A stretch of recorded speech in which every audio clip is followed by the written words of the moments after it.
안녕하세요. 오늘 여러분과 함께 할 내용은 어깨 탈구 정복, 무엇이든 물어보세요인데요. Up to date of reduction techniques for shoulder dislocation이 되겠습니다. 저는 순천향대학교 부속 천안병원 응급학과 이한유입니다.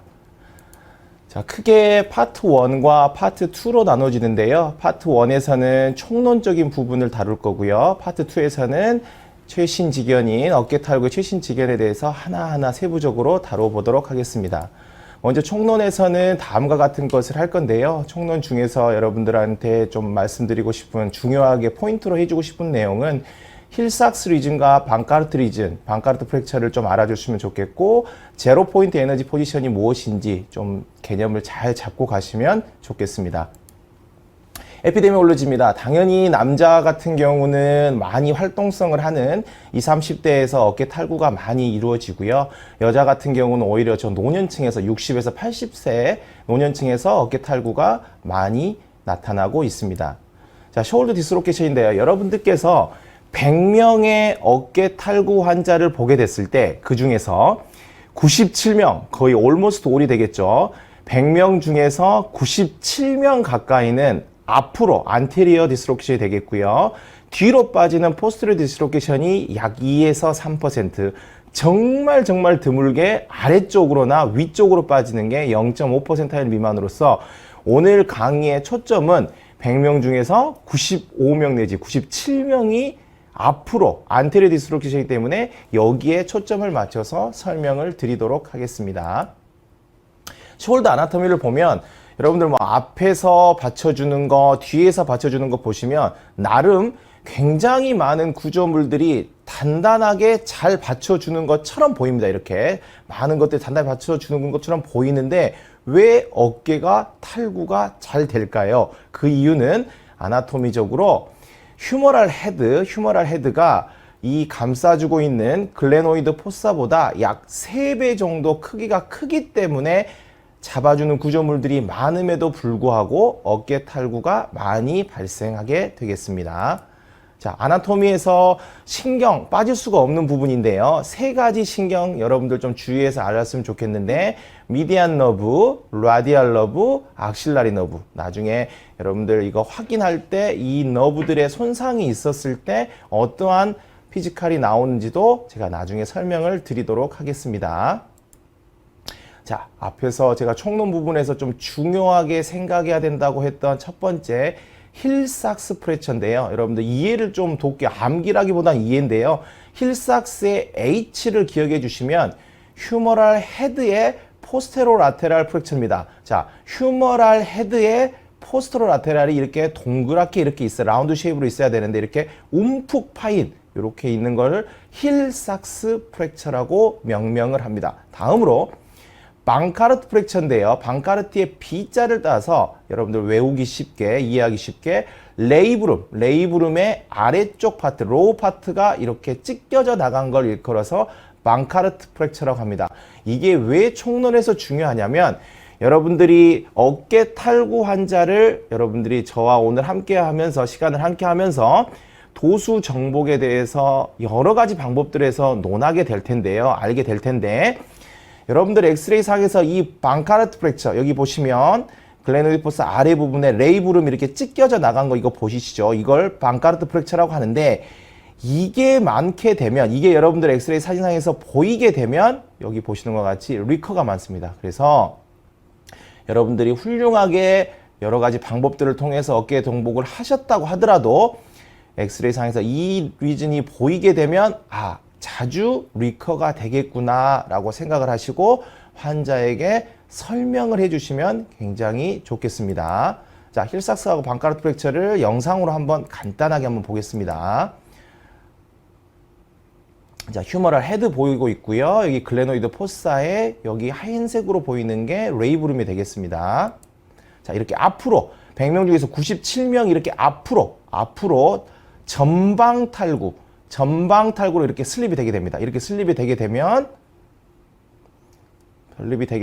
휴머러스의 포스트로라테랄 이 부분이 밑으로 깎여져 나가면서 프랙처가 있는데 이걸 힐삭스 프랙처라고 합니다. 이렇게 떨어져 나가면서 이렇게 휴머럴 헤드의 포스트로라테랄 쪽이 이렇게 깎여져 나가는 부분, 이렇게 깎여져 나가게 됩니다. 전방 탈구가 되면서. 그래서 이걸 힐삭스라고 하고, 이 레이브룸, 깎여져 내려나간 레이브룸의 로우 파트가 프랙처 된 것을 방카르트 프랙처라고 한다는 것을 주지했으면 좋겠습니다. 다시 한번 보시면 전방 탈구의 메커니즘하고도 연결되겠죠. 이렇게 앞으로 빠집니다. 이렇게 앞으로 빠지게 되면 이렇게 힐삭스 리즌, 휴머럴 헤드의 포스트로라테랄이 이렇게 움푹 들어간 프랙처가 나타나게 되는데, 힐삭스와 방카르트 프랙처가 있으면 그 임상적인 의미는 리커가 많다, 재발 가능성이 높다라는 것을 의미하는 게 되겠습니다. 운동 생리 하시는 분이 우리 360도가 돌아가는 이 숄더의 컴플렉스 중에서 어떠한 동작을 했을 때 강하고 어떠한 동작을 했을 때 약할 수 있는가를 연구를 했는데, 우리 숄더 360도를 돌아가는 이 숄더 조인트는 AB덕션, 인터널 로테이션, 익스토더, 이 세 가지에 굉장히 취약합니다. AD덕션이나 익스텐션이나 플렉션에서는 제법 강한 모습을 보이고 있지만, AB덕션이나 인터널, 익스터널 로테이션에서는 약하다 하는 게 운동생리학적으로 숄더 조인트의 컴플렉스의 운동생리적인 특성이 되겠습니다. 자, 굉장히 또 중요한 총론에서의 두 번째 개념인데요. 제로 포인트 에너지 포지션입니다. 굉장히 중요합니다. 이게 120도인데요. 이게 뭐냐면 각각의 어깨 관절을 이루는 각간의 플랜에 대해서 근육, 인대 이런 모든 힘의 벡터를 갖다가 모두 총합을 해봤더니 다음과 같이 120도, 이 각도입니다. 120도가 됐을 때 가장 에너지가 최소화된단 말이다. 이 말이 곧 무슨 말이냐, 어렵게 생각하지 마시고요. 120도가 되게 되면은 각 근육이나 인대가 잡아주는, 어깨 관절을 잡아주는, 컴플렉스 잡아주는 모든 힘의 벡터의 합이 0이기 때문에 자동적으로 최소 에너지 값으로 해서 자기 자리로 들어간다는 겁니다. 더 쉽게 말씀을 드리자면, 여기 제가 소도구를 가지고 왔는데요. 정상적으로 이렇게 휴머럴 헤드입니다. 이 흰색 부분이 휴머럴 헤드가 되겠고요. 그 다음에 이 나무 부분이 휴머럴 샤프트라고 했을 때 전방 탈구, 방금 전방 탈구 됐습니다. 여기도 마찬가지로 휴머럴 헤드가 되겠고 휴머럴 샤프트가 될 텐데, 이렇게 나중에 익스터널 로테이션 돼서 120도가 됐을 때, 120도가 됐을 때 힘의 합이 0이 되면서 자동으로 딱 들어가게 된다는 것입니다. 이거 지금 이해가 안 갈 수도 있어요. 이해가 안 갈 수도 있는데 뒤로 가면서 제가 반복해서 설명을 드리도록 하겠습니다.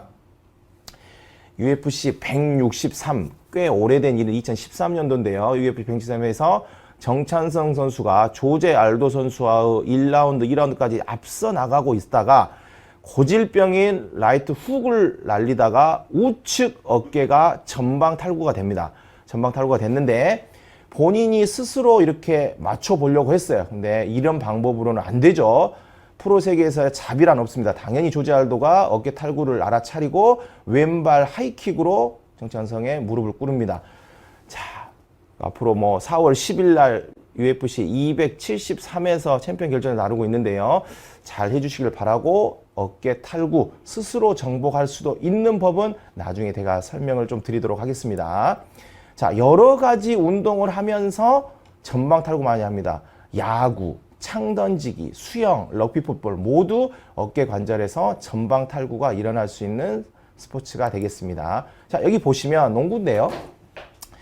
그냥 봐도 알 수 있습니다. 여러분들 이게 전방 탈구냐 후방 탈구냐 하방 탈구냐 딱 봐도 여러분들 여기 보면 휴머럴 헤드가 앞쪽으로 빠져 있습니다. 앞쪽으로, 여기 보면 휴머럴 헤드가 있기 때문에 그냥 개념상으로 100명 중에서 97명이 전방 탈구니까 전방 탈구겠지라고 생각하는 것도 있지만, 여러분들 이학적 검사상에서도 여러분들 육안으로도 이렇게 휴머럴 헤드가 앞쪽으로 빠진 것을 확인을 할 수가 있습니다.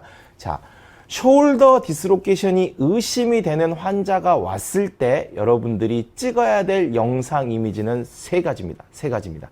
하나는 숄더 AP, 두 번째는 숄더 라테랄 또는 병원에 따라서 엑시알이라 나올 수도 있습니다. 숄더 AP, 숄더 라테랄 또는 엑시알. 그 다음 가장 중요한, 이게 무슨 부냐면 스카플라 Y뷰입니다. 스카플라가 이렇게 Y자 모양으로 나온다고 해서 스카플라 Y뷰인데요.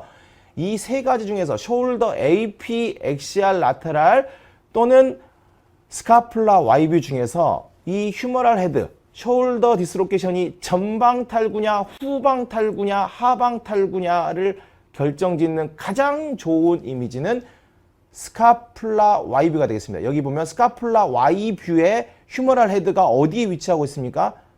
스카플라 Y뷰의 휴머럴 헤드가 앞쪽에 위치하고 있습니다. 앞쪽에 위치하고 있기 때문에 이것은 말 그대로 딱 보고 전방 탈구가 되겠습니다. 물론 여기 이미지에서도 볼 수도 있겠지만 스카플라 Y뷰에서 이렇게 보이면은 전방 탈구가 되겠고, 만약에 스카플라 Y뷰에서 휴머럴 헤드가 여기에서 보인다라고 하면 이것은 후방 탈구가 되겠습니다.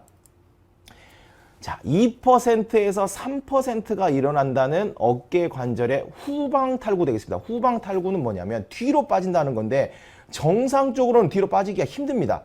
뒤에서 잡아주는 구조물들이 굉장히 많기 때문에 어떤 경우냐면 여러분들이 쉽게 이해할 수 있게 시저가 많습니다. AD덕션 상태에서 엑시얼 포스가 가정됐을 때 뒤로 빠지는 겁니다. 모아진 상태에서 뒤로 빠지는 경우, 트라우마나 시저가 대표적인 경우가 되겠습니다.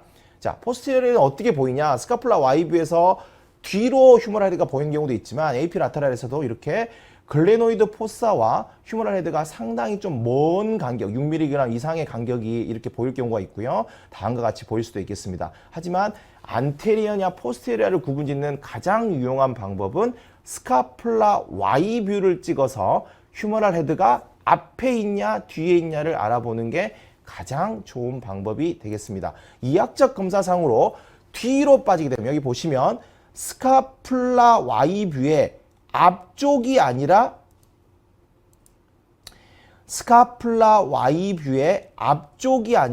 뒤쪽에 이렇게 휴머럴 헤드가 위치하고 있습니다.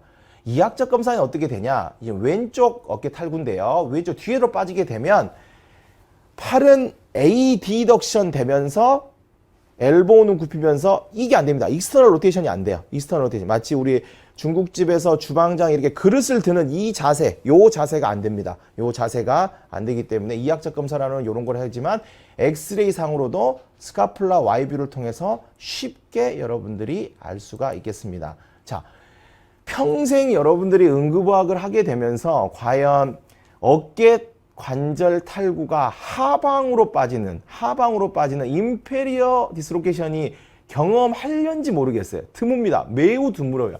심지어 1%도 되지 않죠. 100명 중에서 0.5명 정도 될 것 같은데요. 어떨 때 아래쪽으로 빠지냐? 하이퍼 AB덕션, 그냥 AB덕션이 아니라 하이퍼 AB덕션이 된 상태에서 엑시알 로딩이 가해지는 것인데, 이런 운동이 뭐 있을까요? 팔을 하이퍼 AB덕션 하면서 엑시알 로딩이 되는 거. 가장 먼저 여러분들 생각나는 게 역도입니다. 역도. 하이퍼 AB덕션의 엑시알 로딩.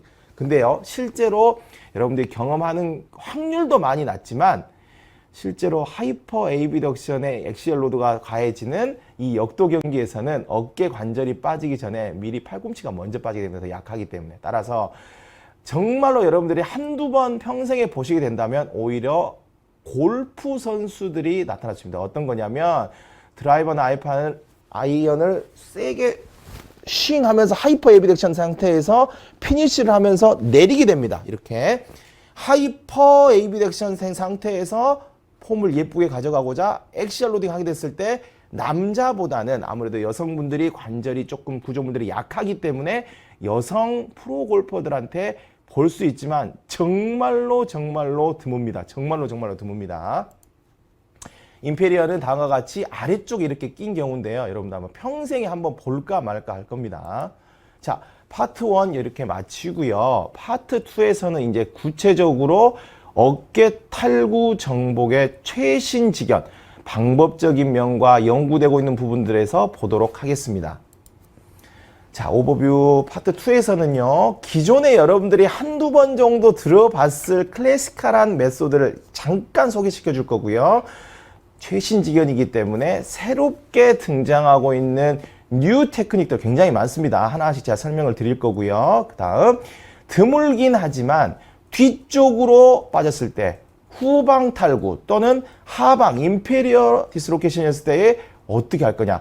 전방 탈구가 100명 중에서 97명이 발생을 하기 때문에 대부분의 포인트는 전방 탈구, 어깨 관절의 전방 탈구 정복에 포커스를 맞추겠지만 드물지만 여러분들이 한두 번 겪을 수 있는 후방 탈구와 하방 탈구의 숄더 디스로케이션에서 뉴 리덕션 테크닉을 소개해 드리도록 하겠습니다. 다음, 리덕션을 하고 난 다음에 그 후에 포스트 리덕션 이모빌라이제이션 때 어떻게 해야 되는지, 그 다음 저희 응급실에 왔을 때 저희 과의 진료만으로 끝낼 것이냐 아니면 정형외과 선생님과 컨설트를 볼 것이냐의 문제에 대해서 한번 할 거고요. 안 되는 게 있습니다. 안 되는 게. 이 리듀서블한 숄더 디스로케이션은 어떻게 대처를 할 것인가. 그 다음 가장 좀 이슈가 되고 있고 논점이 많이 악유들도 있으신데요. 진통제와 진정제를 주고서 숄더 디스로케이션 리덕션을 할 것인가, 과연 필요한 것인가, 여기에 대해서 볼 거고, 마지막으로는 우리 패러다임 시프트에서 한번 좀 보도록 하겠습니다. 자, 기존에 들어가기 앞서서 정확한 지식이 없이 그저 힘으로만 재우고, 애톰이나 미다로 재우고 그냥 힘으로만 하면 어찌어찌 들어가겠지 하는 생각들이 왜 위험한가를 보여주는 실제 환자의 영상 사진이었습니다. 오셨을 때는 이렇게 어깨 탈구가 휴머럴 헤드가 글레노이드 포사에서 빠진 게 보이죠. 처음에는 이게 이니셜 사진입니다. 휴머러스의 이쪽 부분에 전혀 골절 소견이 없었습니다. 그런데 애토미데이트로 재우고 정확한 지식이 없이 힘으로만 그냥 탈구를 정복해 보겠다고 했습니다. 결과는 어떻게 됐냐? 정복은 됐어요. 글레노이드 포사에 휴머럴 헤드가 들어가긴 했습니다. 그런데 보시면 이렇게 휴머럴 샤프트의 로우 파트가 이렇게 오블리크하게 프랙처가 된 것입니다. 따라서 오늘 여러분과 저와 함께 하면 어떻게 하면 들어가겠지, 대충 하면 들어가겠지 이런 생각 버리시고 정확하게 어떤 원리로 어깨 탈구가 발생을 하고 거기에 맞는 올바른 정확한 도수 정보법에 대해서 알고 가시면 좋겠습니다. 자, 기존에 많이 봤던 거, 이런 것들이 있습니다. 제가 화살표를 다 가지고 왔는데요. 탈구된 것은 이렇게 붉은색으로 표시를 했고, 정복된 것은 이렇게 노란색으로 표시를 했습니다. 그리고 힘의 배경 바탕을 제가 화살표로 했고요. 이런 것들 한번 보셨을 거예요. 한두 번 정도 여러분 보셨을 겁니다. 자, 이런 것들, 추단 거 여러분들 많이 보셨을 거예요. 그다음 이렇게 하는 건데, 제가 이런 거 가르치려고 오늘 여기에 오진 않았겠죠. 자, 이런 것들 쭉 뽑아 드는 법도 있을 거고요. 그 다음에 어깨 마사지 하는 것도 있을 건데, 제가 오늘 여러분들하고 함께 하고자 하는 내용은 좀 최신지경으로 가장 많이 사용하고 있다는 밀시 매뉴버부터 한번 영상을 통해서 한번 들어가 보도록 하겠습니다. 밀시 매뉴버, 교과서에도 많이 나오게 되고 여러분들이 아마 퍼스트 수로 많이 할 것 같은데 일단 영상 한번 보고 제가 설명을 드리겠습니다. 자, 영상 들어가기 앞서서 이거 꼭 누워서 해야 되는 거 아닙니다. 앉아서 할 수 있습니다. 이거 지금 편의상 누워서 하는 거 동영상을 촬영했지만 앉아서 할 수도 있습니다. 먼저 팔을 외회전시킵니다. 외회전시키고요. 외회전시킵니다. 모든 어깨 탈구, 전방 탈구의 모든 정복법은 외회전, 익스터널 로테이션이 주를 이룹니다. 5분에 걸쳐서 천천히 이렇게 외회전시킵니다. 외회전시킵니다. 다음 엘보우 조인트 쪽을 잡고 이제 위쪽으로 갈 거예요. 외회전시킨 다음에 시중자의 체중을 받으면서 위쪽으로 천천히 이렇게 올릴 겁니다.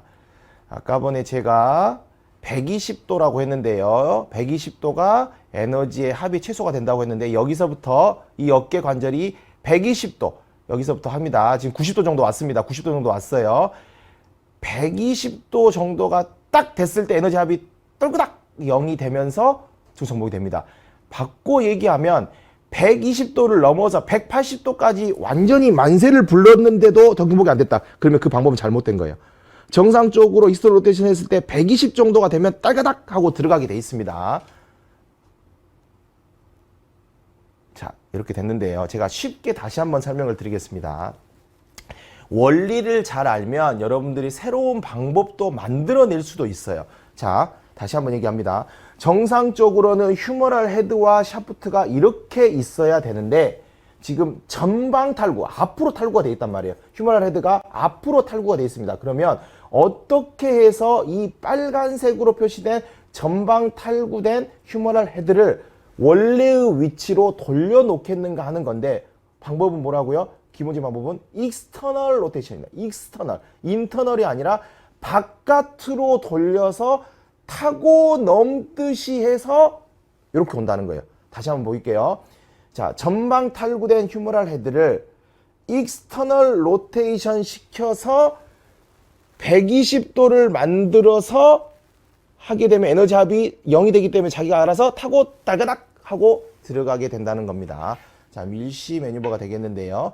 뒤에서 한 번 더 설명하겠지만 모든 도수 정보, 어깨 탈구 도수 정보 한 다음에는 다음과 같은 것을 꼭 확인을 해야 됩니다. PMS인데요. 자, 컴플리케이션의 항입니다. PMS, 펄스 모터 센소리를 반드시 확인을 해 주셔야 됩니다. 컴플리케이션 확인 어떤 것을 하게 되냐? 1번, 팔의 운동. 아, 잘 되죠? 이렇게. 모터가 되겠습니다. 잘 들어갔습니다. 잘 안 들어가면은, 잘 안 들어가거나 안 들어갔으면 절대 이렇게 할 수가 없습니다. 자, 모터가 됐습니다. PMS 중에서 모터 됐고요. 자, 손목의 신전 이걸 왜 보냐면, 라디알 러브, 뒤에서 설명할 거예요. 라디알 러브가 인저리가 되면 리스트 드랍이 생겨요. 리스트 드랍이 생깁니다. 리스트 드랍이 생기고, 요걸 동맥, 펄스 만지고 있고요.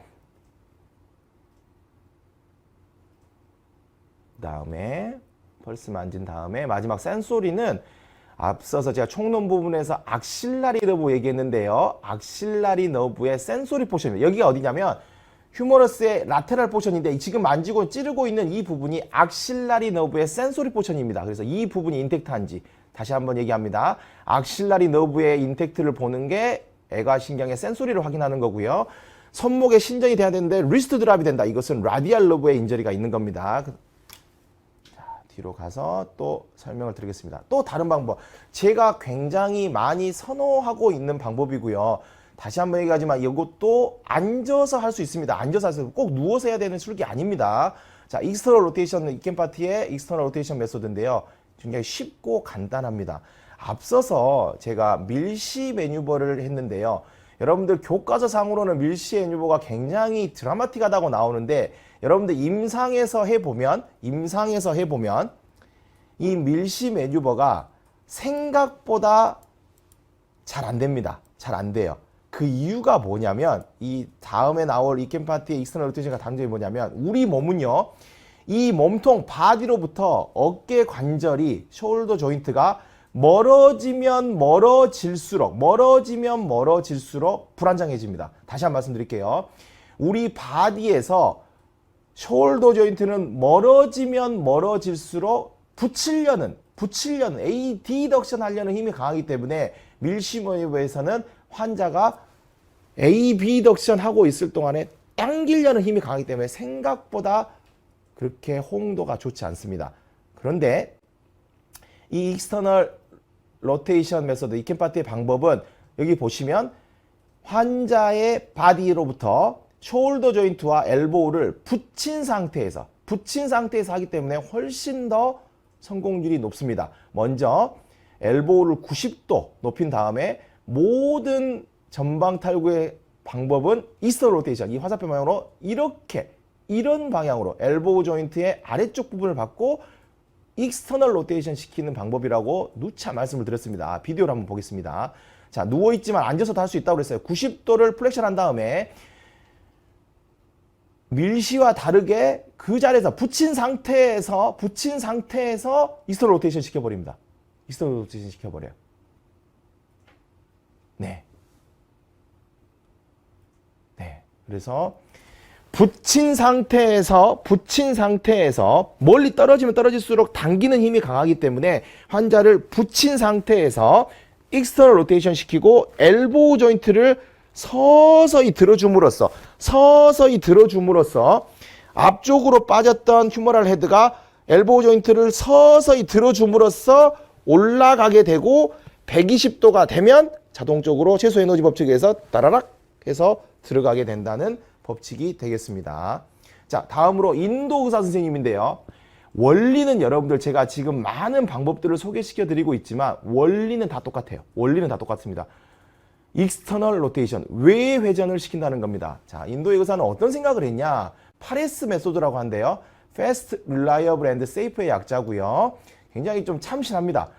위아래로 5cm 정도를 옥실레이션 시킵니다. 버티컬 옥실레이션 시킨 다음에 90도까지 오고 난 다음에 90도에서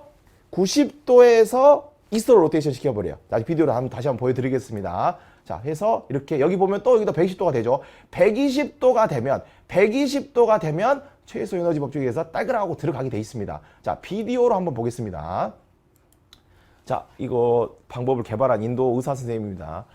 자, 인도를 뭐라 하는 건 아닌데 참 병원 환경이 좀 열악하죠. 저는 이거 보면서 리덕션이 되냐 안 되냐보다도 더욱 좀 염려됐던 게 환자 떨어질까봐 더 염려스러웠습니다. 자, 잘 보셔야 됩니다. 자, 90도까지는 서서히 머슬 릴렉션이 생긴다 생각하시고 90도까지는 서서히 위아래로 5cm에서 10cm 정도로 천천히 위아래로 옥실을 시킵니다. 90도에서 굉장히 중요합니다. 90도까지 잘 보시고 여기서부터 굉장히 잘 보셔야 됩니다. 90도까지는 이렇게 옥실레이션 시킵니다. 90도가 왔습니다. 90도가 왔을 때 자, 다시 한번 보겠습니다. 90도가 오게 되고 90도에서 이 의사 인도 선생님이 엄지를 틀어 가지고 외회전을 시킬 겁니다. 외회전 시킬 거예요. 자, 잘 보세요. 자, 엄지 바깥 잡습니다. 엄지 바깥 잡을 타임입니다. 자, 보세요. 자, 보이십니까? 여기 90도까지 옥실레이션을 시킨 다음에 90도가 됐을 때 외회전을 시켜야 되기 때문에 의사 선생님께서 환자의 엄지를 외회전 시켜가지고 넘기게 됩니다. 자, 이게 아주 키포인트가 되겠습니다. 한 번만 더 보도록 하겠습니다. 이 90도에서 넘어가는 장면이 굉장히 중요하기 때문에 자, 90도에서 딱 이렇게 엄지를 바꿔 잡아버립니다. 그 다음에 이스터 로테이션 시킨 다음에 몇 도를 향해서 120도를 향해서 이렇게 가게 되면 여기와 여기가 120도가 되면 최소 에너지 법칙에 대해서 딸가닥 하고 타고 넘어서 들어가게 된다는 인도 선생님의 파레스 메소드가 되겠습니다. 120도입니다. 180도가 아닙니다. 180도까지 갔다 가면 이미 그 방법이 잘못된 겁니다. 자, 이렇게 됐습니다. 자, 잘 돌아가죠. 자, 요코하마에 사시는 고나이스 박사님은 본인의 이름을 정말로 입신양명을 하고 싶었던가 봐요. 그래서 정말 저는 그분이 이렇게 만든 거예요. 자기 진료실 앞에 A부터 G까지를 이렇게 그림으로 그려놨습니다. 이 방법대로 본인이 손 하나 까딱하지 않고 환자한테 따라만 하세요. 그림 보고 따라만 하세요 하면은 정복이 된다는 겁니다. 그분 박사님 이름이 요코하마에 사는 닥터 시로 고나이라는 분이신데 본인의 이름을 이렇게 땄어요. 그래서 이렇게 영어로 했습니다. 제가 생각할 때는 이 그림 그리는 것보다는 이걸 자기의 이름인 고나이스를 영어로 이 문장 만드는 이 단어 만드는 게 더 힘들었을 것 같아요. 그래서 이런 방법들도 있다라는 걸 소개를 시켜주고요. 그래서 이렇게 합니다. 다보스 포럼이 열렸던 스위스 제네바로 열어가 보겠는데요. 이 스위스 제네바 의사는 어떤 방법을 썼냐? 이것도 참 기발합니다. 자, 요즘은 대세가 의사 선생님이 실제로 환자를 갖다가 리덕션 하는 테크닉보다는 환자한테 충분히 머슬 리렉션을 유지시킨 다음에 환자 스스로 정복이 되게 하는 방법들이 굉장히 각광을 받고 있습니다. 아주 간단합니다. 설명을 해주고 환자 스스로 이 사람 지금 왼쪽 어깨 관절이 전방 탈구인데요. 이렇게 본인 스스로 깍지를 낍니다. 근데 티비아에 하는 게 아니라 여기보다 조금 더 위에 있는 니 조인트에 깍지를 끼라고 합니다. 그리고 그냥 간단하게 뒤로 누워버리라고요. 자, 다시 한번 얘기할게요. 왼쪽에 이렇게 빨간색으로 전방 탈구가 돼 있는데 앉아있는 자세에서 양 깍지로 티비아가 아니라 조금 더 위에 잡아야 됩니다. 니 조인트를 잡은 다음에 빠질 수 있기 때문에 의료진이 조금 서포트해서 단단하게 잡기만 하고 환자 스스로 뒤로 누워보라고 하는 겁니다. 누워버리면 힘의 벡터 방향이 뒤로 가게 되겠죠. 그러면 전방 탈구에 있었던 사람이 뒤로 눕게 되니까 이렇게 들어간다는 겁니다.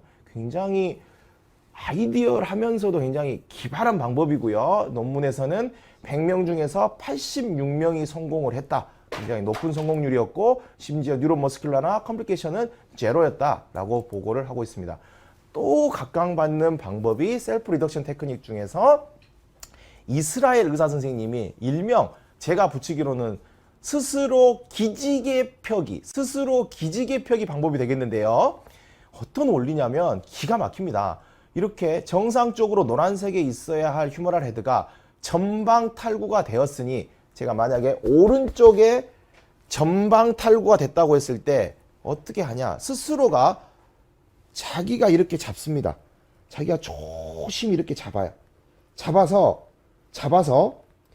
기지개를 펴듯이 위로 스스로가 오른쪽 어깨 탈구 환자입니다. 자기가 왼손을 이용을 해서 위로 천천히 위로 해서 120도를 만들어주면 들어간다는 테크닉입니다. 여러분들 기지개 필 때 어떻게 합니까? 이렇게 해서 위로 쭉 올리죠. 네, 어깨 탈구 환자, 오른쪽 어깨 탈구 환자 그렇게 안 될 거기 때문에 조심히 해서 본인이 왼손으로 겨우겨우 목 뒤로 해서 잡고 천천히 스스로가 조절해 가면서 위로 해서 120도를 만들어주면 최소 에너지 법칙에 의해서 타고 넘어가서 들어간다는 겁니다. 그래서 이렇게 셀프 리덕션 테크닉, 모디파이드 밀시라고도 합니다. 그래서 이렇게 들어간다는 거고요. 97%의 성공률을 논문에서 말씀하고 있고 10분에 걸쳐서 천천히 시행했고 컴플리케이션 없었다고 합니다. 자, UFC의 163에서 정찬 선수가 시합 중이기 때문에 뭐 앉아서 하거나 누워서 하거나 할 수 없고요. 만약에 이 모디파이드 밀시, 이 방금 제가 소개해드렸던 이 방법을 우리 정찬 선수가 알았더라면 여기서 스스로 그 방법을 통해서 기지개 방법을 했더라면 스스로 셀프 리덕션을 한 다음에 이 조지 알도하고 163에서 챔피언 벨트를 가져오지 않았을까라는 생각을 한번 해봅니다. 이번에 4월 10일에 열리는 UFC 273에서도 챔피언 벨트를 가져오길 기대를 하겠습니다. 자, 다음 오스트레일리아, 호주로 넘어가 보겠습니다. 여기서 또 선생님은 또 기가 막힌 또 방법을 씁니다. 우리 응급실에는 없어요. 이게 뭐냐면 일렉트로 컨트롤을 하는 트롤리인데요. 어떤 방법을 썼냐? 이 ICU 패드라고 하는 ICU에서 많이 쓰는 패드인데요. 아래에 보면 이게 손잡이 잡는, 바퀴 부분에 손잡이 잡는 데가 있습니다. 그러면 환자를 프롬 포지션으로 눕힌 다음에 왼쪽 어깨가 앞쪽으로 탈구됐습니다. 그러면 여기에 있는 잡고 있으면 이 리모트 일렉트릭 컨트롤로 인해서 이 리모컨을 이용해서 조금씩 한 번에 1인치 정도를 갖다가 천천히 올리게 되면 위에 힘의 방향으로 올리게 되면 환자는 엎드려 누워만 있었는데 올리고 하다 보면 쭉쭉 올라가면서 타고 넘어가서 제자리로 돌아간답니다. 기가 막힌 방법이죠. 그래서 처음에 1인치씩 3에서 4인치를 갖다 5분에 걸쳐서 천천히 하게 되면 정복이 되더라 하는 거예요. 그런데 우리 응급실 베이스에서는 이런 트롤리가 없죠. 그런데 또 제가 또 기발한 방법을 또 생각을 했습니다. 이 분야에 대해서 많이 하다 보니까 이런 것들이 보여요. 우리 이거 있지 않습니까? 특정한 회사를 갖다가 많은 건 아니지만 우리 스트레처 배드 중에 이게 있습니다. 여기에도 보면 여기 손잡이가 있어요. 여기 손잡이가 있습니다. 환자를 프롬 포지션으로 눕힌 다음에 빠진 어깨 부위를 여기를 잡으라고 한 다음에 여기 보면 발로 올리는데요. 제가 이거 한번 해봤어요. 했더니 살살 올리면 3cm 정도, 2.5cm, 2.54cm가 1인치인데 3cm 올라가더라고요. 그래서 다른 방법들도 많이 해보는데 이런 방법들도 한번 시도해 볼 수 있다는 거예요. 환자를 프롬 포지션을 하고 잡게 한 다음에 여러분들이 이 올리는 발판을 조금씩 밟아주면 앞서 말씀했던 요 방법과 큰 차이가 없이 정복을 해볼 수 있다라는 말씀을 드리겠습니다. 홍콩에 있는 박사님은 본인 스스로가 이렇게 자기 체어를 갖다가 이렇게 만든 분도 있고요. 자, 쿠닝햄 메소드입니다. 한때 센세이션 했습니다. 한때 센세이션. 무슨 얘기냐면 트라페지우스와 델토이드와 바이셉스를 마사지만 하면 어깨 타고 정복된다는 거예요. 이 방법이 나왔을 때 다른 모든 방법들은 다 들어가 버릴 줄 알았어요. 엄청 간단합니다.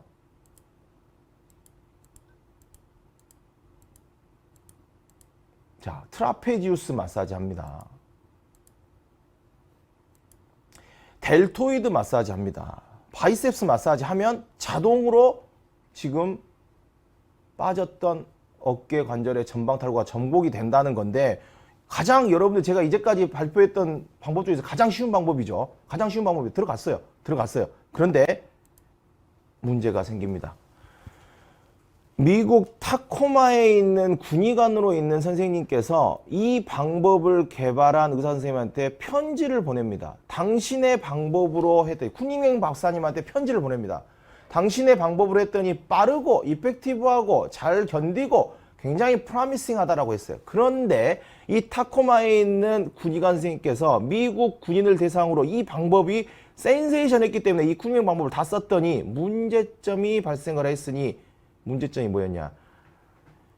쿠닝햄 방법으로 리덕션을 한 사람이 앞서 기억나실지 모르겠지만 힐삭스와 방카르트리진이 굉장히 많이 발생합니다. 리커가 많이 발생합니다.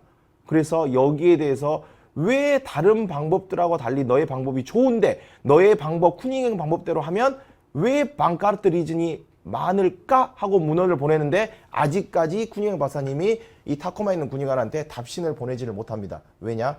잘못되어 있기 때문이에요. 어떤 원리냐면, 다른 방법들은 전방 탈구가 됐을 때 외 회전을 시켜가지고 타고 넘게 했습니다. 타고 넘게 했어요. 그런데 이 쿠닝행 방법은 외회전 없이 그냥 마사지만으로 그냥 이렇게 들어가 버린 거예요.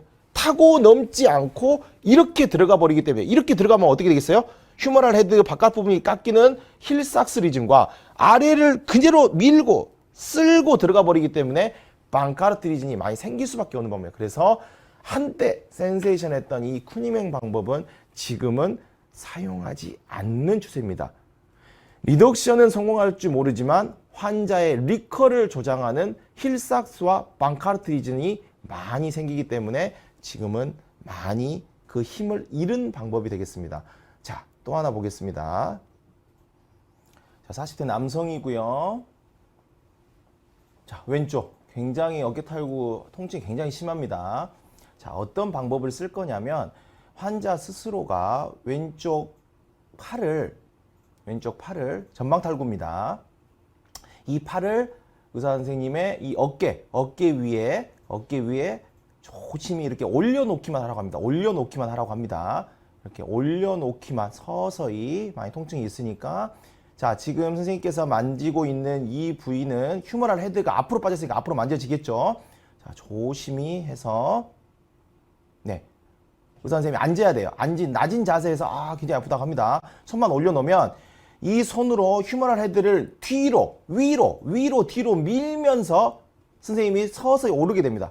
자, 앉은 자세에서 위로 올라가면 서서히 높이를 높이면서 휴머럴 헤드를 만지면서 뒤로 넘겨버리는 거예요. 자, 앉은 자세에서 서서히 휴머럴 헤드를 만지면서 뒤로 올려버리는 거예요. 그래서 들어갔습니다. 표정부터가 벌써 네. 자, 원리는 다시 한번 해보면, 손을 올린 상태에서 의사 선생님이 낮은 위치에서부터 휴머럴 헤드를 만지면서 위로 자기가 서면서, 의사 선생님이 서면서 뒤로 넘겨버리는 방법이 되겠습니다. 자, 다음 방법 이제 뒤입니다. 이제까지 여러분들까지 97명이 빠진다는 전방 탈구의 도수정보법에서 했다면 2% 내지 3%인 이렇게 뒤로 빠지는, 이렇게 여기가 정상적인 휴머럴 헤드의 위치인데 뒤로 빠진 어깨 탈구를 어떻게 이 원위치로 할 거냐, 일명 지렛대입니다.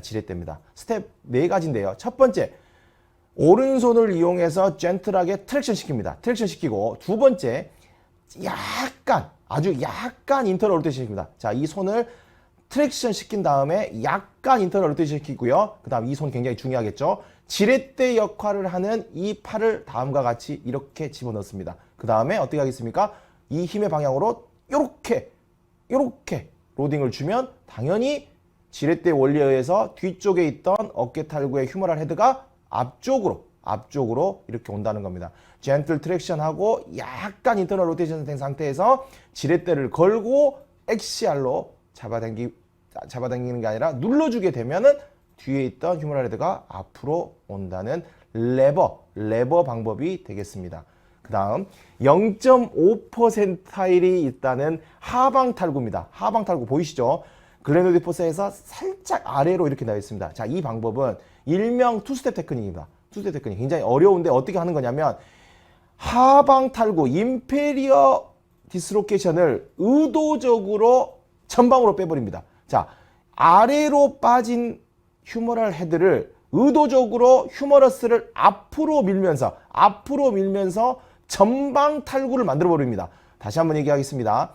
하방 탈구를 의도적으로 휴머럴 헤드를 앞으로 밀어버리면 하방에서 앞으로 밀어버리니까 전방 탈구를 만든 다음에 전방 탈구가 되면 전방 탈구를 우리가 정상 위치에 놓는 방법들은 이제까지 수없이 많이 했기 때문에 투스텝 테크닉으로 정말로 경험하기 힘드시겠지만 한평생에 한 번 경험할까 말까 하겠지만 이렇게 인페리어 디스로케이션일 때는 의도적으로 휴머러스를 앞으로 밀어버림으로써 전방 탈구를 만들어 놓고 전방 탈구를 정상으로 하는 방법들은 이제까지 수없이 많이 제가 말씀을 드렸기 때문에 그 방법으로 해서 노멀 위치에 위치하게 되겠다는 것입니다. 리덕션 후가 굉장히 중요합니다. 여러분들 PMS라고 했었는데요. 반대쪽 어깨를 만질 수 있는지 모터를 확인하고요.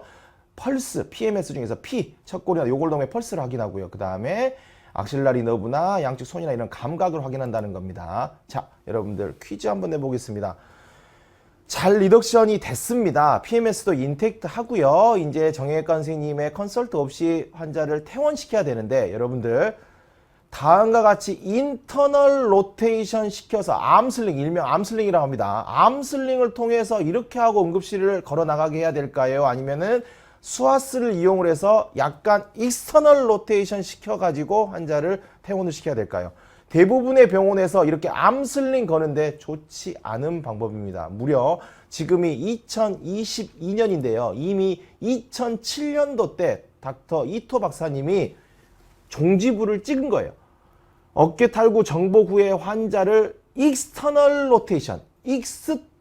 로테이션 시키고 퇴원시켜야 됩니다. 이유는 인터널 로테이션, 암슬링을 하고 갔을 때 리커가 60%예요. 여기 32%고요. 그 다음 암슬링을 통해서 인터널 로테이션 시켜놓고 났더니 팔로업 MRI에서 이 사람한테 리커가 잘 생긴다는 힐삭스와 방카르트 프랙처가 굉장히 더 많이 나타났어요. 따라서 정답 익스터널 로테이션. 만약에 지금 여러분들 병원에 이러한 수아스가 없다라고 한다고 하면 정형외과 선생님하고 상의를 하던 응급학과 상의를 하던 반드시 비치를 해서 올바른 도수 정복 후에 반드시 이렇게 익스터널 로테이션 시켜서 퇴원을 시켜야 됩니다. 이 슬링과 수아스는 젊은 사람 같은 경우는 2, 3주 정도 착용을 하라고 하고요. 좀 올드에이지에서는 1주 확인합니다. 그 다음 진통제 줄 수 있고요. 바로 이렇게 한 다음에 다음날 OS, OPD 팔로업 잡으시는 선생님들이 있는데 전혀 의미 없습니다. 전혀 의미 없고요. 이렇게 올바르게 도수 정복이 되고 익스터널 로테이션 된 상태로 이모빌리제이션이 됐다 하면 1주나 2주 후에 정형외과 외래를 잡아주시기 바랍니다. 자, 앞서 밀시 매뉴버 하면서 했었는데요. 자, 여기 말씀드린 거 어떨 때 정형외과 컨설트를 해야 되냐. 아터리 인절이나 아니면 프랙처가 있으면 당연히 여러분들 정형외과를 컨설트를 보겠죠. 여기 보면 이거 보이십니까? 리스트랍입니다. 리스트랍. 손목이 신전이 돼야 되는데 한쪽이 리스트랍 된다. 이거 라디알 러브 인절이에요. 반드시 정형외과 컨설트 봐야 되고요. 앞서서 액실라리 너브의 센소리 포션이 바로 여기입니다. 악실라리 너브의 센소리 포션, 라테럴 포션인데요. 여기에 전후, 비포에부터 감각이 떨어진다라고 하거나 비포부터 리덕션 하기 전부터 감각이 떨어진다고 하면 정형외과 선생님한테 악실라리 너브 인저리에 대해서 평가를 받고 해야지. 여러분들 이러한 평가 없이, PMS에 대한 평가 없이 곧바로 그냥 방법들을 배웠다고 해서 바로 리덕션 하는 방법, 좋은 방법이 아니라는 것을 말씀을 드리겠습니다. 그 다음 이 정도 됐으면 여러분들이 아주 자신감이 생깁니다. 이 정도 되면 뭐 전방 탈구, 후방 탈구, 하방 탈구해서 내가 못 해낼 게 없겠네라고 자신감이 뿜뿜 하실 텐데 이 논문을 보시면 안 되는 게 있어요. 안 되는 게 있습니다. 자만하기에 앞서서 안 되는 건 안 되는 게 있겠으니까 한번 보시면 뭐 앞으로 살짝 빠졌네 라고 하는데 어떨 때 정상적으로 올바른 방법으로 했음에도 불구하고 정복이 안 되냐? 다음과 같은 거예요. 로테이션 커프가 굉장히 메시가 태어가 됐거나 아니면 그래도 레이브룸이 디스플레이 다음과 같은 원인인데요. 실제로 경험했을 사례를 보면 자 이거예요. 전방 탈구가 되어 있는데 내가 전방 탈구된 것을 갖다가 이렇게 뒤로 익스터널 로테이션에서 뒤로 넘기려고 하는데 이렇게 머스큘러 큐테니어스 너브가 그 방향으로 힘의 내가 익스터널 로테이션 하는 힘의 방향으로 정확하게 이렇게 타이트하게 있습니다. 이렇게 머스큘러 큐테니어스 너브가 절대로 안 되겠죠. 도정복이. 둘 중에 하나겠죠. 정복이 됐다 가면 이 너브는 끊어지겠죠. 그래서 이렇게 정확한 방법으로 정확한 지식을 갖고 해도 안 되는 경우가 분명히 있다는 것을 여러분들이 인지를 하시고 접근을 해야 합니다. 두 번째로 많이 나오는 거. 그냥 오비스가 아니라 슈퍼 오비스 환자는 실제로 여러분들 잘 안 됩니다. 자, 55세 남자고요. BMI가 무려 70이에요. 이게 왜 잘 안 되냐면, 자, 여러분들 쉽게 생각을 해봤을 때, 자, 휴머럴 헤드가 있고 휴머럴 샤프트가 있어요. 그럼 정상적으로는 어느 정도가 되니까 휴머럴 샤프트를 익스터널 로테이션 시키면 되는데, 만약에 여러분 생각을 해보세요. 엄청나게 뚱뚱한 사람 같은 경우는 휴머럴 헤드는 이렇게 있지만 휴머럴 샤프트가 FAT, 패트가 엄청나게 많기 때문에 이게 만약에 잡아주는 샤프트가 지금 여기에 제가 지금 가지고 나온 도구인 나무가 아니라 철사라고 생각해보세요. 철사처럼 아주 얇은 한 가닥이라고 생각해보세요. 왜냐? 너무나 펫이 많기 때문에. 그러면 나는 외전을 주려고 하지만 이 철사가 힘이 전달이 되겠습니까? 안 되겠습니까? 안 됩니다. 지금 어느 정도 나무고 단단하고 어느 정도 유지가 되니까 제가 돌리는 대로 조작이 가능한 거지. 만약에 휴머럴 헤드는 그대로인데 이 잡아주고 있는 샤프트가 만약에 철사에 비유해 본다면 철사 돌아가겠습니까? 안 돌아가죠. 헛돌겠죠. 따라서 슈퍼 오비스한 사람은 실제로 여러분들이 외회전을 시킨다고 하더라도 휴머럴 샤프트가 진정 외회전 되기가 어렵기 때문에 이렇게 수술방에서 하는 경우가 있습니다. 자, 그 다음 문제입니다. 이제 거의 다 왔습니다. 과연 어깨 탈구 환자를 진통제와 진정제를 반드시 쓰고 나서 정복을 해야 되느냐라는 문제입니다. 굉장히 지금도 악유가 많은데요. 찬성하는 입장에서는 의사나 의료진이나 병원에 왔을 때 페인 컨트롤은 환자의 기본 권리라고 이렇게 얘기를 하고요. 오히려 이거 없이 하는 것은 오히려 unethical하다, 비윤리적이라고 합니다. 하지만 어떤 또 의견이냐, 닥터 피신 박사님은 무조건 약에 의존하는 아날게직과 시데이션에 의존하는 이런 드러그에 의존하는 것들이 별로 좋지 않다라는 주장을 펼칩니다. 자, 81.1%는 실제로 이러한 약들 사용 없이도 올바르게 릴렉세이션 시키고 올바른 방법으로 하게 되고 올바른 커뮤니케이션이 이루어진다면 실제로 페인이 없거나 마일드한 페인이 81%고요. 첫 번째 시도에서 약을 사용하지 않고서도 87.5%라는 높은 성공률을 가졌기 때문에 오히려 여기에 대해서 반대하는 입장입니다. 그리고 약에 대한 사이드 이펙트를 분명히 생각해야 된다는 거고요. 그 다음 헤드 인저리나 알코올이나 DI 환자나 하이퍼텐션 샥 환자한테 함부로 이런 약들을 쓸 수가 없기 때문에 오히려 이런 약을 쓰지 않고서 우리가 도수 정복하는 방법들을 알아야 된다는 거고요. 그 다음 마지막으로 비용입니다. 비용. 이만큼 약을 쓰면 그만큼 비용이, 환자 부담 비용이 많아지기 때문에 누가 맞다, 누가 틀리다를 얘기를 하는 건 아니지만은 이러한 의론이 있다라는 것들을 알고 있으면 좋겠습니다. 그래서 이 논문도 마찬가지로 가장 많이 쓰는 익스터널 로테이션을 쓰는 건데요. without입니다. without. 가장 많이 쓰는 익스터널 로테이션 외회전 방법을 쓰는데 시데이션 약과 아날게식 약을 쓰지 않고 과연 어떠한 결과가 나왔냐 하는 건데, 결과를 봤더니 약을 쓴 그룹에서 석세스 레이트가 88%, 약을 안 썼더니 18.7%입니다. 한 10%할 정도 차이가 나는데요. 그래도 쓰는 게 낫지 않겠어? 라고 할 수도 있겠는데, 요 정도 약을 쓰지 않고서도 올바른 방법을 알고 있다면 요 정도의 퍼스트 어테프트에서 성공률을 가지고 있기 때문에 재원 기간, 응급실 재원 기간, 약을 쓰게 되면 환자가 완전히 깨어날 때까지 기다려야 되기 때문에 재원 기간도, 시간도 줄일 수 있고, 약물에 따른 어드밴스 이펙트도 없기 때문에 한 번쯤은 여러분들이 올바른 지식과 올바른 방법을 습득을 한 상태라면은 굳이 시데이션이나 아날게직을 과도하게 환자를 진정시킨 다음에 할 것이 아니라 환자한테 충분하게 설명을 하고 머슬 리렉션이 된 상태에서 도수 정복을 충분히 여러분들이 해낼 수 있을 수 있지 않겠냐 하는 말씀을 한번 드려보겠습니다. 자, 다 왔습니다. 자, 패러다임 시프트인데요. 이제까지 제가 굉장히 많은 방법들에 대해서 설명을 드렸는데 테크닉 자체가 어떤 게 우수하다, 이게 최고다 하는 거 그런 건 없어요. 그런 건 없고요. 오히려 어떠한 방법을 쓰시든지 여러분들이 오늘 제가 가르쳐준 수많은 방법들 중에서 여러분들이 마음에 들고 여러분들이 와닿는 방법들 한 두세 가지 정도를 본인 머릿속에다가 1번, 2번, 3번 플랜 A, 플랜 B, 플랜 C로 가지고 있으면 되는데 전제 조건은 뭐냐? 환자한테 내가 왜 회전을 시킬 거다. 환자의 어드버스하게 필요 이상으로 힘을 주게 되면 제가 도수 정복하는데 어려울 테니까 충분하게 설명을 드리고 릴렉세이션을 시켜준다 하는 게 굉장히 중요하신 거고요. 셀프 리덕션 테크닉이 굉장히 각광받고 있다고 했기 때문에 의사 선생님 스스로 아무 설명 없이 스스로 그냥 외회전 시켜버리는 것보다는 환자한테 설명한 다음에 환자 스스로 기지개 테크닉이나 무릎 잡고 뒤로 누는 다보스 테크닉이나 이런 방법들도 한번 생각을 해보라는 거고요. 두 가지 잘못된 믿음이 있습니다. 어깨 탈구 환자에서 어느 정도 힘이 있어야만이 도수 정복을 할 수 있다라는 잘못된 믿음이 있습니다. 힘이 없는 아주 연약한 선생님은 힘이 없어서 내가 방법을 하는데 힘이 없어서 이걸 도수 정복을 한다.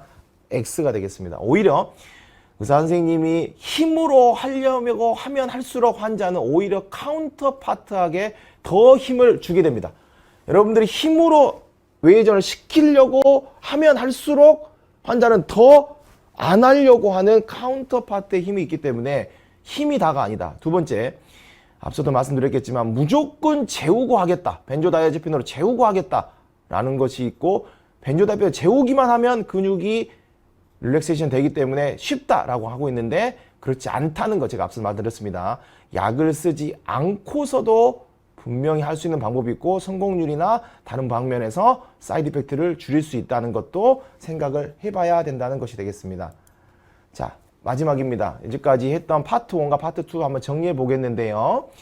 힐삭스 리즘과 반카르트 프랙처는 리커가 많기 때문에 영상 이미지나 이런 데서 보인다면 반드시 설명을 해주면 좋겠다. 그 다음 모든 전방 탈구 환자에서 많이 쓰였던 여러 가지 방법에서 공통적으로 도입하고 있는 원리는 제로 포인트 에너지 포지션 120도다.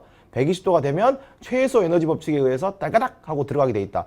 120도를 넘어서 150도, 160도 갔는데도 정복이 안 된다. 그러면 그 방법은 잘못되어 있기 때문에 다른 방법으로 다시 시도를 해야 된다는 거고요. 자, 뉴 테크닉, 파레스 테크닉 생각나십니까? 파레스 테크닉, 인도 선생님, 옥실레이션 시키는 거고요. 고나이스 박사님, 무릎 잡고 한 다보스, 그 다음에 기지개 펴는 모디파이드 밀시, 트롤리, 그 다음에 쿠닝 방법까지 다 설명을 드렸고요. 뒤로 빠지는 포스테리어 숄더 디스로케이션은 지렛대 원리다. 트랙션하고 인터로테이션 시킨 다음에 지렛대를 걸어서 엑시얼 로딩을 하게 되면 들어간다. 정말 드물지만은 아래쪽으로 빠지는 인페리어 숄더 디스로케이션은 투스텝이다. 억지로 일부러 휴머러스를 앞으로 밀면서 전방 탈구를 유도한 다음에 전방 탈구에서 다시 투스텝으로 정상 위치에 집어넣게 된다라는 거고요. 잘 도수 정복한 다음에는 암슬링 인터널 로테이션이 아니라 스와스를 이용한 익스터널 로테이션으로 이모빌라이제이션을 해주라는 말씀 드렸고요. 어떨 때 OS 컨셉트를 봐야 되느냐? 리스트 드랍이 있거나 아니면은 악실라리 레벨 센소리 포션에 이상이 있었을 때는 반드시 정형외과 선생님하고 상의를 한번 해두라는 거고요. 자신감 뿜뿜 하실 때 주의해야 될 건 머릿속에서 꼭 있어야 될 것은 안 되는 게 있다. 익스터널 로테이션 하고자 하는 방향에 큐테니어스 너브가 좀 잡고 있거나 아니면 슈퍼 오비즈한 사람한테는 쉽지 않다라는 거고요. 반드시 약을 써야 되냐, 아날게직과 시데이션이 필요하냐, 뭐 악유가 있지만 저는 개인적으로는 무리하게 하는 것보다는 커뮤니케이션과 머슬레이션이 자신이 있고 본인의 방법을 정확하게 숙지하고 있다면 이런 약들은 필요가 없다라는 말씀을 드리면서 오늘 강의를 마치도록 하겠습니다. 여러분들 모두 수고하셨습니다. 경청해 주셔서 감사합니다.